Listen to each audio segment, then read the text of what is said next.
ओम नमः शिवाय। हे भोलेनाथ त्रिपुरारी, काल कालनाथ, नागभूषण शिव, प्रदोष व्रत में आपके पूजन से संकट दूर होते हैं। शिवलिंग पर जल, दूध, बिल्व पत्र अर्पित कर रात्रि प्रदोष में दीप प्रज्वलित कर आपकी कृपा से पाप नष्ट, जीवन में सुख समृद्धि बढ़े।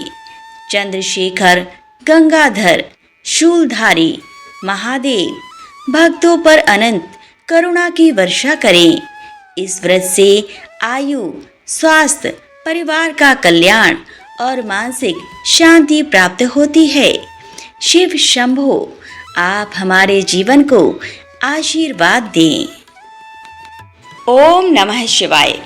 प्रदोष व्रत भगवान शिव को अत्यंत प्रिय है और आप सभी को आज के इस प्रदोष व्रत की बहुत सारी शुभकामनाएं। चलिए प्रदोष व्रत के उपलक्ष्य में आज की सुंदर कथा का आरंभ करते हैं। श्री सूत गोस्वामी ने कहा, त्रयोदशी तिथि में संध्या काल को प्रदोष कहा गया है।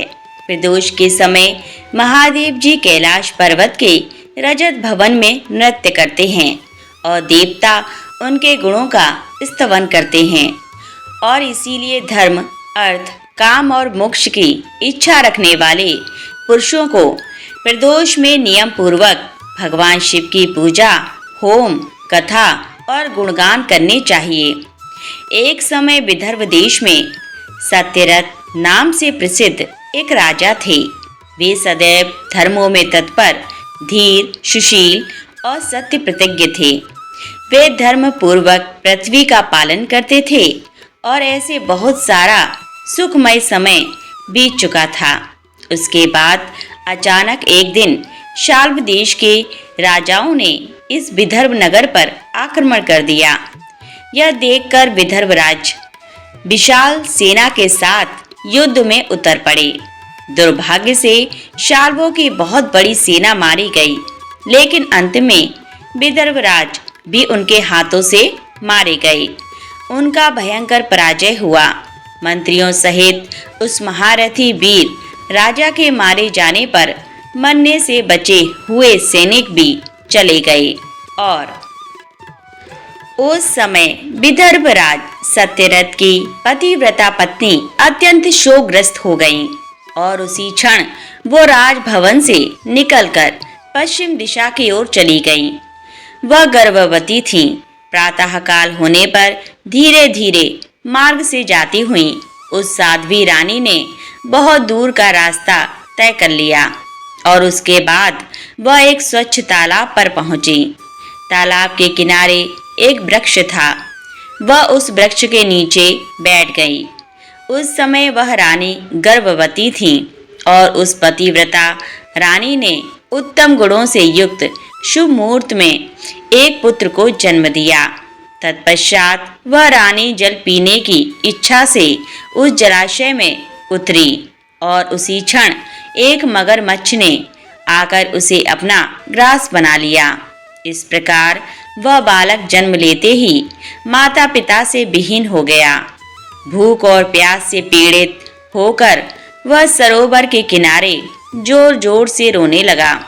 जब वह इस प्रकार क्रदन कर रहा था तो उसी समय भाग्यवश एक श्रेष्ठ ब्राह्मणी वहां आ पहुंची। उसकी गोद में भी 1 वर्ष का बालक था। वह निर्धन और विधवा थी। घर घर भीख मांगकर जीवन निर्वाह किया करती थी। उसका नाम उमा था। जब उस ब्राह्मणी ने उस राजकुमार को देखा तो उसे बड़ी दया आ गई और उसने मन ही मन विचार किया, ओहो, ये तो बड़े आश्चर्य की बात है। यह नवजात शिशु जिसकी नाल भी अभी तक नहीं कटी है, वह यहाँ पड़ा हुआ है। न जाने इसकी माता कहाँ चली गई, उसका पिता कौन है। यह दीन अनाथ बालक बिना बिस्तर के भूमि पर सो रहा है। न जाने यह चांडाल का पुत्र है या शूद्र का, वैश्य का बालक है या ब्राह्मण का या फिर क्षत्रिय का। कैसे इसका निश्चय किया जाए। मैं शिशु को उठाकर अपने सगे पुत्र की तरह पालन अवश्य कर सकती हूँ, लेकिन यह किस कुल का है यह मुझे नहीं पता और इसीलिए इसे छूने का साहस नहीं हो रहा है। जब वह इस प्रकार सोच रही थी, उसी समय कोई सन्यासी महात्मा वहां पर आ गए। वह ऐसे लग रहे थे कि मानो साक्षात भगवान शिव थे। उस श्रेष्ठ भिक्षु सन्यासी ने उस स्त्री से कहा, ब्राह्मणी चिंता मत करो, हृदय की संशय प्रवृत्ति को दूर कर दो और इस बालक की रक्षा करो। इससे तुम्हें शीघ्र ही परम कल्याण की प्राप्ति होगी। इतना कहकर वे दयालु भिक्षु सन्यासी वहां से चले गए और उस ब्राह्मणी ने उनकी बातों पर विश्वास करके उस बालक को अपने साथ उठा लिया और अपने घर की ओर चलने लगी। उस राजकुमार का ब्राह्मणी ने अपने बेटे की तरह ही पालन पोषण किया। एक चक्रा नामक नगर में उसका घर था। वह भिक्षा के अन्न से ही अपने पुत्र और राजकुमार दोनों को पालने लगी।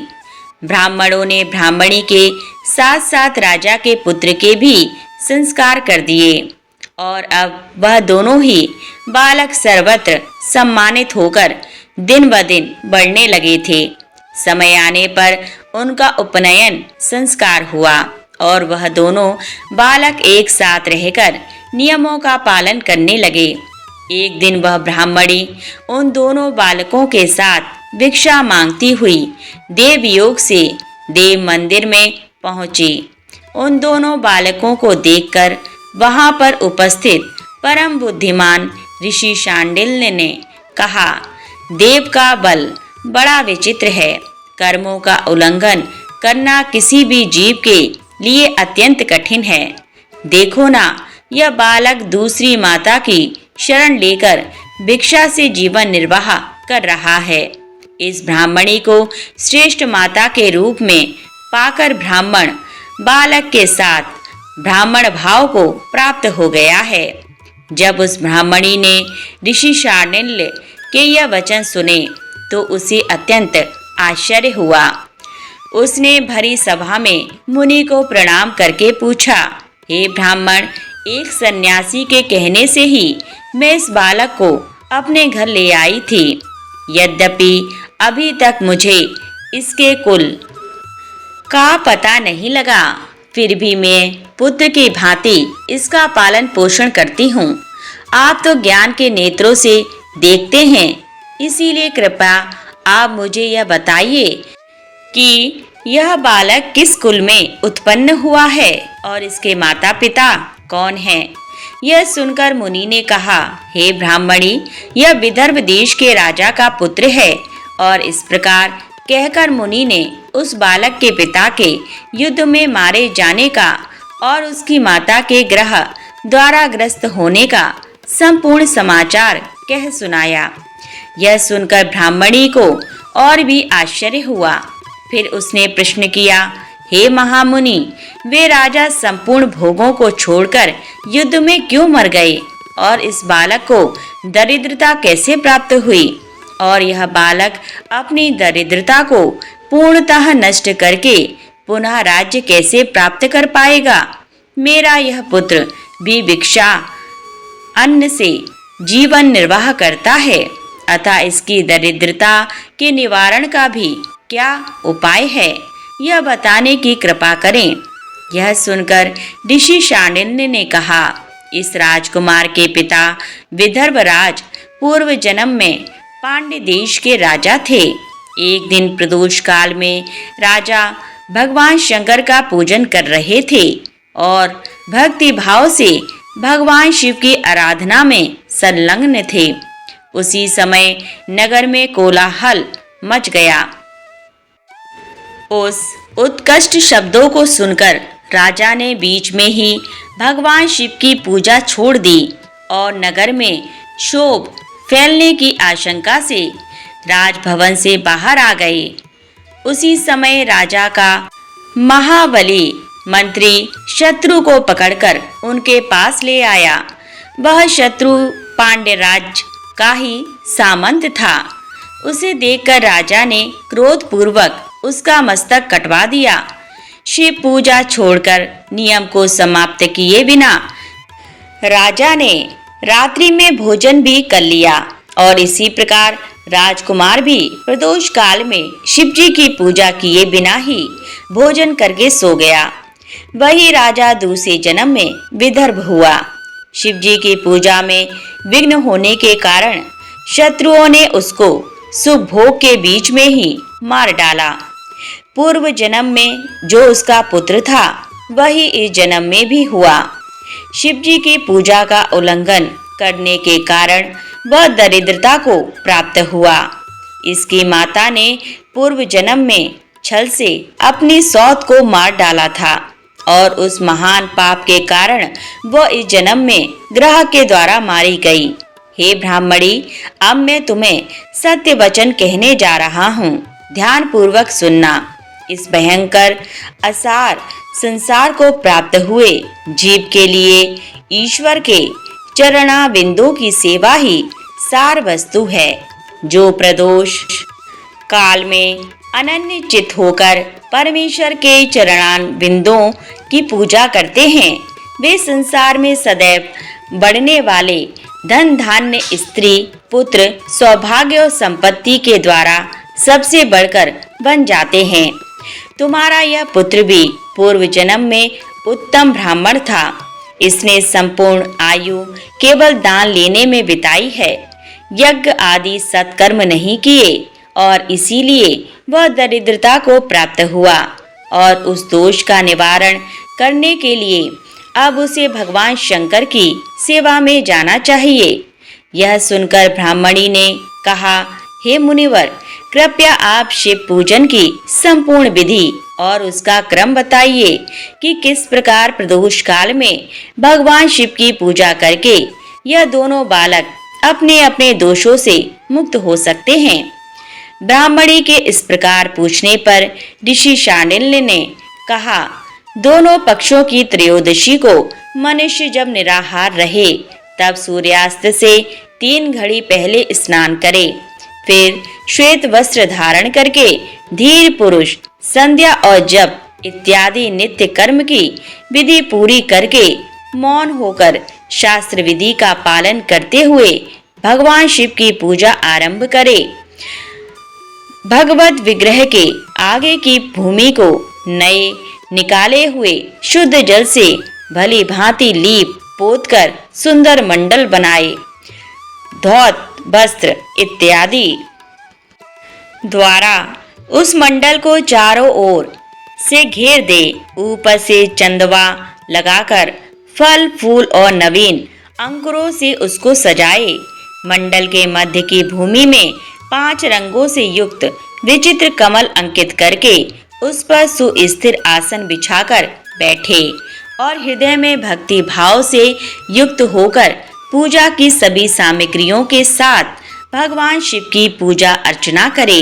पूर्ण मनोभाव के साथ भगवान शिव को प्रार्थना करते हुए इस प्रकार कहे कि हे देव, आपकी जय हो। हे सनातन शंकर, संपूर्ण देवताओं के अधीश्वर, सभी वर को देने वाले, हे प्रभु, आपकी जय हो। आपके प्रसाद से मेरे सदा आनंद रहे। समस्त पापों के भय का अपहरण करके मेरी रक्षा कीजिए।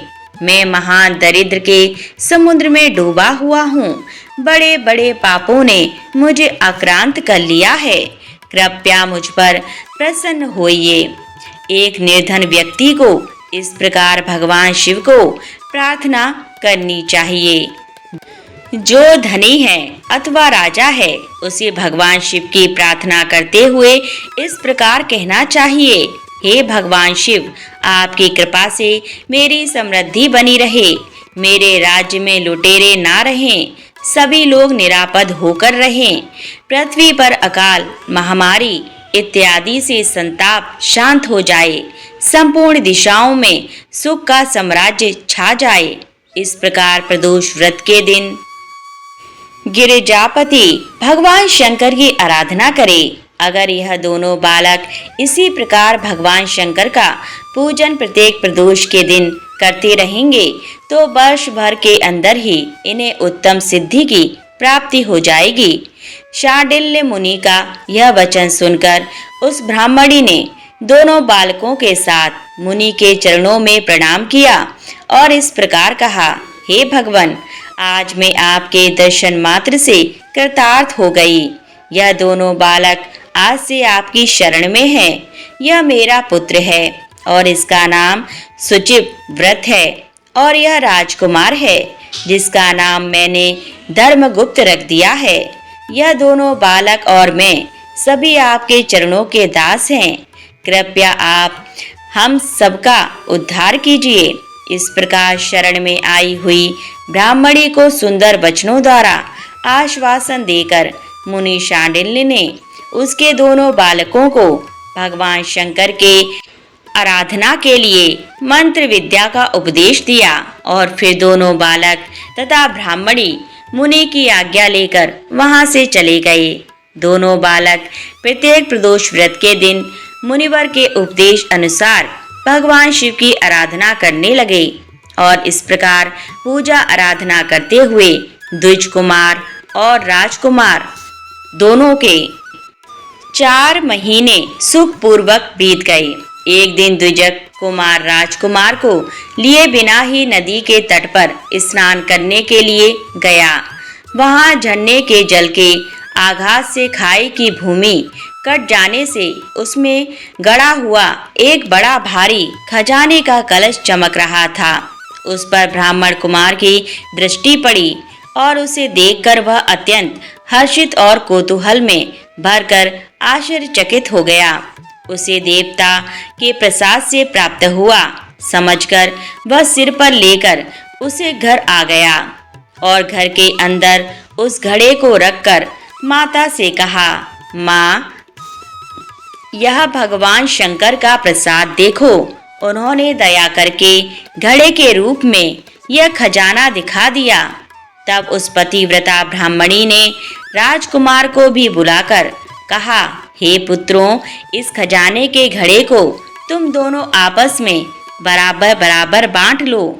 माता की यह बात सुनकर ब्राह्मण के पुत्र को प्रसन्नता हुई, लेकिन राजपुत्र ने कहा, माता, यह तुम्हारे ही पुत्र के पुण्य से प्राप्त हुआ है, इसीलिए मैं इस खजाने को बांट कर लेना नहीं चाहता हूँ। अपने पुण्य से प्राप्त हुए खजाने का वह स्वयं ही उपभोग करे। भगवान शिव मेरे ऊपर भी अवश्य कृपा करेंगे। इस प्रकार प्रसन्नता पूर्वक भगवान शंकर की पूजा करते हुए उन दोनों कुमारों का उसी घर में 1 वर्ष व्यतीत हो गया।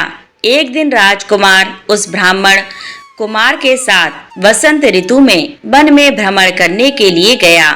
कुछ दूर जाने पर उन्होंने सैकड़ों गंधर्व कन्याओं को परस्पर क्रीड़ा करते हुए देखा। उन्हें देखकर ब्राह्मण कुमार ने दूर से ही राजकुमार से कहा, यहाँ से आगे जाना उचित नहीं है, क्योंकि उधर स्त्रियां विहार कर रही हैं। यह रमणी छल करने वाली और वाणी द्वारा अनुय विनय करने में कुशल होती हैं। यह पुरुषों को अपनी दृष्टि मात्र से मोहित कर लेती हैं।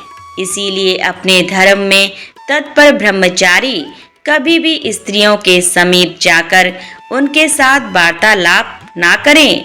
ऐसा कहकर ब्राह्मण कुमार वहां से चला गया और दूर जाकर खड़ा हो गया।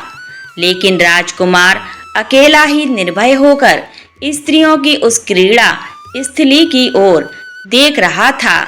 उन गंधर्व कन्याओं में से एक ने राजकुमार को आते देखा। मन ही मन कुछ विचार किया और सखियों से कहा, सहेलियों, यहाँ से थोड़ी ही दूरी पर एक उत्तम वन है। वहाँ विचित्र चंपा, अशोक, पिनाक और बकुल के वृक्ष खिले हुए हैं। वहाँ जाकर तुम सब लोग फूल तोड़ो। तब तक मैं यहीं बैठी हूँ। तुम फूलों का संग्रह करके फिर यहाँ पर वापस आ जाना। इस प्रकार आदेश देने पर सखियां बन के भीतर चली गईं और वह गंधर्व कन्या राजकुमार पर दृष्टि लगाए हुए वहीं पर खड़ी रही। गंधर्व कन्या ने अपने पास आए हुए राजकुमार को बैठने के लिए कोमल पल्लवों का आसन दिया और फिर पूछा, हे कमल नयन, आप कौन हैं? किस देश से यहाँ आए हैं और किसके पुत्र हैं? इस प्रकार पूछने पर राजकुमार ने अपना संपूर्ण परिचय दिया। मैं विदर्भ राज का पुत्र हूँ। मेरे पिता और माता बचपन में ही मर गए थे। शत्रुओं ने मेरे राज्य पर अधिकार जमा लिया और मैं दूसरे के राज्य में गुजारा कर रहा हूँ। यह सब सुनकर राजकुमार ने उस गंधर्व कन्या से पूछा, हे सुंदरी, आप कौन हैं? यहाँ आपका क्या कार्य है और आप किसकी पुत्री हैं? तो उस गंधर्व कन्या ने कहा, हे महाराज कुमार, एक द्रविक नामक गंधर्व हैं जो समस्त गंधर्व कुल के अगुआ माने जाते हैं। मैं उन्हीं की पुत्री हूँ और मेरा नाम अंशुमति है। मैं आपकी अभिलाषा जान चुकी हूँ। आपका मन मेरे अंदर आसक्त हो गया है और उसी प्रकार देव ने मेरे मन में भी आपके लिए उत्कंठा भर दी है।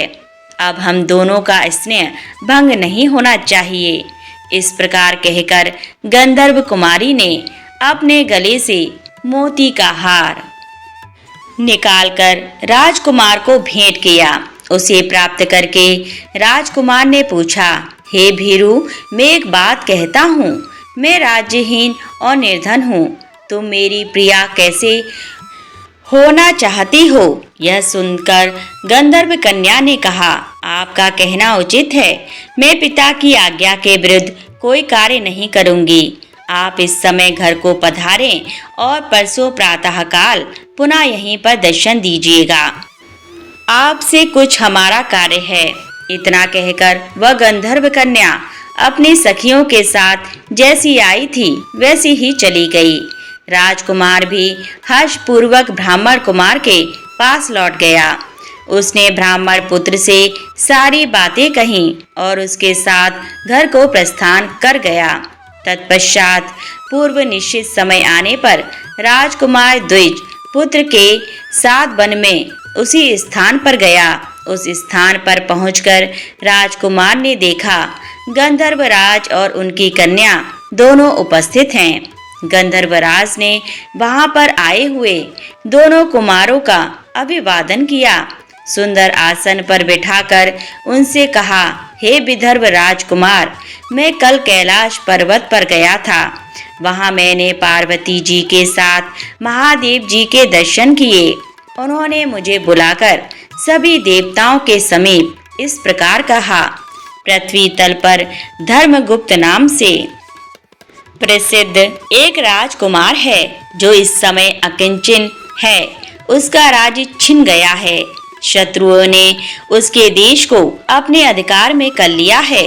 अब वह बालक अपने गुरु की आज्ञा से सदा मेरी आराधना में संलग्न रहता है और उसी के प्रभाव से आज उसके समस्त पितृ मेरे स्वरूप को प्राप्त हो गए हैं। तुम भी उस राजकुमार की सहायता करो। अब शत्रुओं को मारकर अपने राज्य सिंहासन पर आसीन हो जाओ। महादेव जी के इस प्रकार आज्ञा देने पर मैं अपने घर गया। वहां इस मेरी कन्या ने भी तुम्हारे लिए बहुत प्रार्थना की और यह सब कुछ भगवान शिव की प्रेरणा से हो रहा था। ऐसा समझकर मैं इस कन्या को साथ में लेकर यहाँ पर आया हूँ। इसीलिए अपनी पुत्री अंशुमति को मैं तुम्हें पति रूप में प्रदान करता हूँ। भगवान शिव जी की आज्ञा से शत्रुओं को मारकर तुम्हें तुम्हारे राज्य पर बिठाऊंगा। अपने उस नगर में तुम अपनी इस धर्म पत्नी के साथ 10,000 वर्षों तक मनोवांछित सुख भोग कर अंत में भगवान शिव के लोक में जाओगे और वहां भी मेरी यह कन्या तुम्हारी सेवा में प्रस्तुत रहेगी। इस प्रकार कहकर गंधर्वराज ने उसी वन में राजकुमार के साथ अपनी पुत्री का विवाह कर दिया। चंद्रमा के समान चमकीली चूड़ामणि और दमकते हुए मोतियों के मनोहर हार दिए। दिव्य आभूषण, वस्त्र, स्वर्ण के बने हुए बहुत से सामान 10,000 हाथी, 1,00,000 नीले घोड़े और हजारों सोने के बड़े बड़े रथ प्रदान किए। अंत में एक दिव्य रथ, इंद्र के धनुष के समान विशाल धनुष, सहस्त्रों अस्त्र शस्त्र, अक्षय बाणों से भरे हुए 2 तरकस, अवैध स्वर्ण कवच और शत्रुओं का संहार करने वाली शक्ति भी दी। अपनी पुत्री की सेवा के लिए गंधर्वराज ने प्रसन्नचित होकर 5,000 दासियां दी। इसके अलावा राजकुमार की सहायता के लिए उन्होंने अत्यंत उग्र गंधर्वों की चतुरंगिणी सेना भी भेंट की। यह सब कुछ प्राप्त करके राजकुमार अपनी मनोवांछित पत्नी के साथ अत्यंत प्रसन्न हुआ। पुत्री का विवाह करवाकर गंधर्वराज वापस स्वर्गलोक में चले गए। धर्मगुप्त विवाह के उपरांत गंधर्वों की सेना के साथ अपने नगर में गए और वहां उन्होंने शत्रु सेना का संहार करके राजधानी में प्रवेश किया। श्रेष्ठ ब्राह्मणों और मंत्रियों ने मिलकर राजकुमार का अभिषेक किया। जिस ब्राह्मण पत्नी ने उनका अपने पुत्र की भांति पालन किया था, वही उनकी माता हुई और वह द्विज कुमार उसका भाई हुआ और गंधर्वराज पुत्री अंशुमति महारानी के पद पर प्रतिष्ठित हुई। इस प्रकार भगवान शंकर की आराधना करके धर्मगुप्त विदर्भ देश के राजा हो गए और इसी प्रकार दूसरे लोग भी प्रदोष व्रत के दिन गिरजापति की आराधना करके मनोवांछित फल और कामनाओं को प्राप्त करते हैं। तो यह थी इस प्रदोष व्रत के उपलक्ष्य में सुंदर कथा। हमें आशा है कि आज की यह प्रदोष कथा सुनकर भगवान शिव के प्रति आपकी भक्ति भाव और पूजा तथा समर्पण में वृद्धि हुई होगी। अगर आपको आज की यह कथा अच्छी लगी है तो आपके अपने चैनल को सब्सक्राइब कीजिएगा, इस कथा को शेयर कीजिए और ऐसे ही हमारे पवित्र धर्म ग्रंथों से ली हुई पौराणिक कथाओं को सुनते रहने के लिए आप हमारे चैनल पर इसी प्रकार बने रहिए। ओम नमः शिवाय। ओम जय शिव ओंकारा, स्वामी जय शिव ओंकारा, ब्रह्मा विष्णु सदा शिव हरदांगी धारा। ओम जय शिव ओंकारा, एकानन चतुरानन पंचानन राजे, स्वामी पंचानन राजे, हंसाजन गरुणाशन वृषवाहन साजे। ओम जय शिव ओंकारा, 2 भुज 4 चतुर्भुज, 10 भुज अति सोहे, स्वामी 10 भुज अति सोहे, त्रिगुण रूप निरखता, त्रिभुवन जन मोहे।